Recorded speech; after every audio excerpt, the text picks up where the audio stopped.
You watch 100 Mile Drive, and this is a part 2 of the video where I'm gonna drive BMW i4 on the twisty roads and tell you how is it different against the Tesla Model 3 base version.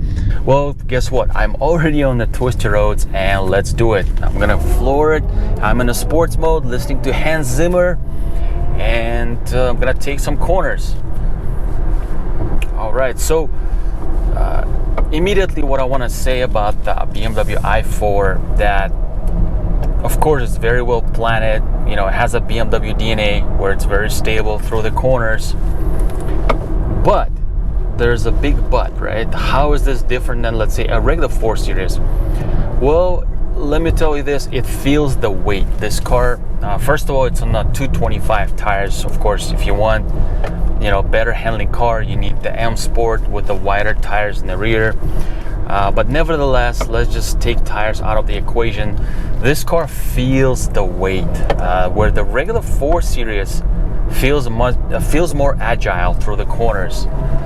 It hangs in corners better than this i4. This i4 also does pretty well. Don't get me wrong, but it kind of feels its weight. It feels that it's heavier. Another important thing to note, let's say, how Model 3 is different than the i4. Well, Model 3 is the king of the twisty roads because of being able to use low center of gravity to its advantage. The battery pack that it has sitting right in the middle, you feel it on twisty roads. The Model 3 just hangs on in the corners so well that even with regular tires, it's able to control its weight. It manages its weight in the corners much better than, let's say, even the i4 or any regular car. Because here, when I try to take corner, the car leans, okay? It's handling like a normal car, so it's leaning in the car, leaning in the corner, and then the chassis and, you know, does all that work. The suspension is trying to basically keep the car in the corner, whereas the Model 3 feels like it's on it's like on a rail track or something. So the low center of gravity is just keeps the car in the center, and when you handle, you know, that car in the corners, it basically goes very flat, you know, with that very fast steering, and it just turns very nicely in. Even the base, not even the performance version. So it's completely different. And for some reason, I don't know why, in the i4 they did not use the battery to their advantage. I'm sure one of the reasons is because they took a regular 4 Series body and then they just converted it into an electric car. And that could be the main reason why they're not able to create that low center of gravity that would give them an advantage to make this car handle a little bit different. This is what the Porsche Taycan was able to do, but they also built that car from ground up compared to, you know, the i4. All right, let me just turn around and then I'll take some more corners and then we'll discuss it. All right, and there we are, going again. Listen to Hans Zimmer while we're driving it on the twisty roads. Not going super fast, just kind of trying to understand the philosophy behind building this i4 by BMW.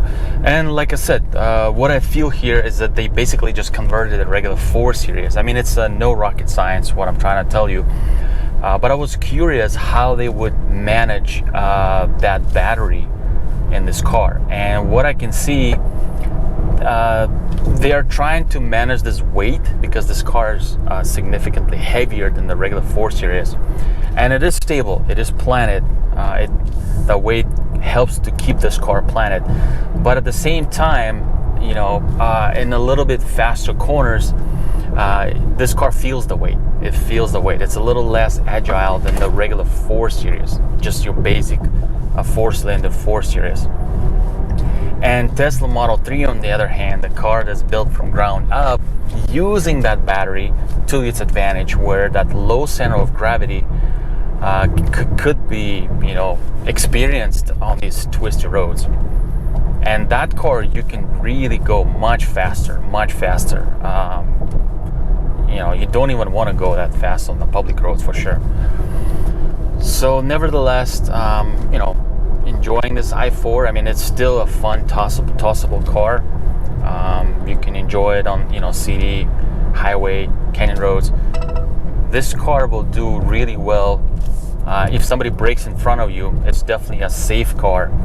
And by the way, brakes, I love what they did with brakes. They don't use that regen. You know, even if I use the high regen setting, still I feel the brake pads and that regen does not interfere. It doesn't create that little mushy feel. Whereas in Tesla, you do feel that regen. It kind of helps to stop the car, but I want to feel brake pads more. You know, maybe in sport mode, maybe they can tune that to use brake pads more in the sport mode. And now I can feel how this i4 feels the weight in the corner. It's trying to stay flat, but nevertheless, it's telling me, oh, I'm heavy and there's a weight in me. So, yep. That's one thing about EVs, how to make a heavier car drive, you know, still fun. But one thing, kudos to BMW, is that there's no, like in the EV6, the Kia, I really felt like how the weight was shifting from left to right. Here the car leans into the corner, but the weight is heavy, but it still stays pretty planted. Like there's no that, you know, shifting of the weight.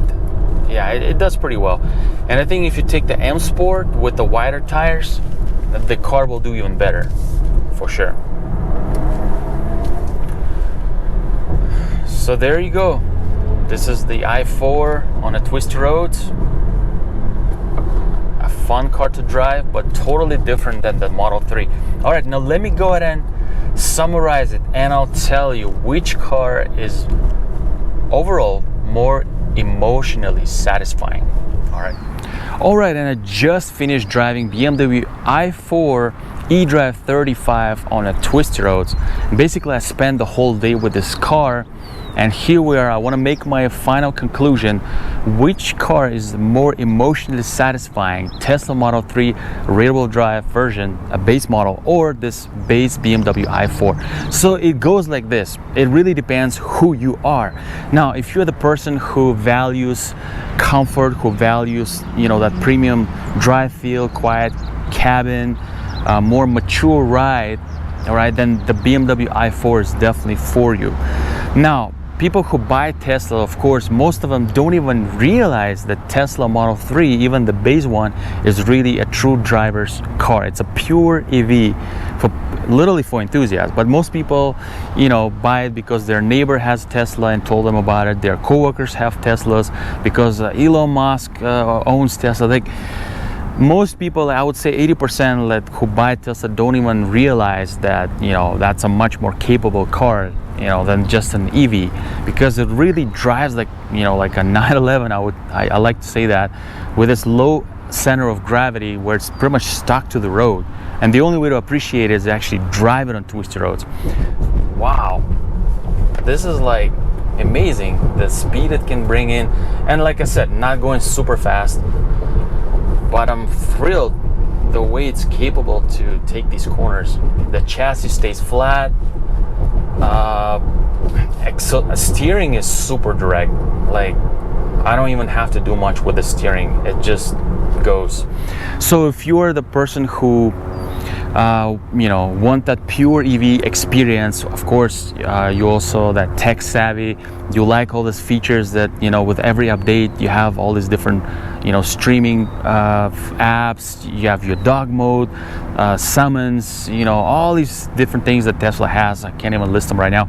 So then the Tesla is for you.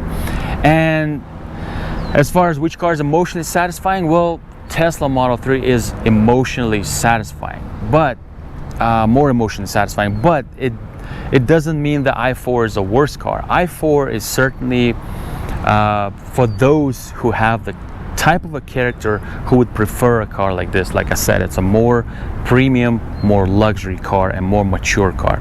All right, I hope this helped. Also, as far as the final feel score for this car, it's going to be 7.8.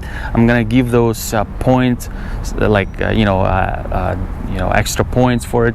Like used to be all 7 or 8 or 9. Now I'm going to try to give a more detailed approach, because I would usually give most of my cars like 8, but then there is a little difference, and for this car I wouldn't give full 8 points. I would actually give it about 7.8. I think it could do better, and I also feel that you should explore the eDrive40 version. If you can get some, up to 10 MSRP off, or maybe 5 to 10 MSRP off from that car, then I would highly recommend it for higher range and a quicker acceleration. All right, that's all for now, and I'll see you in the next video.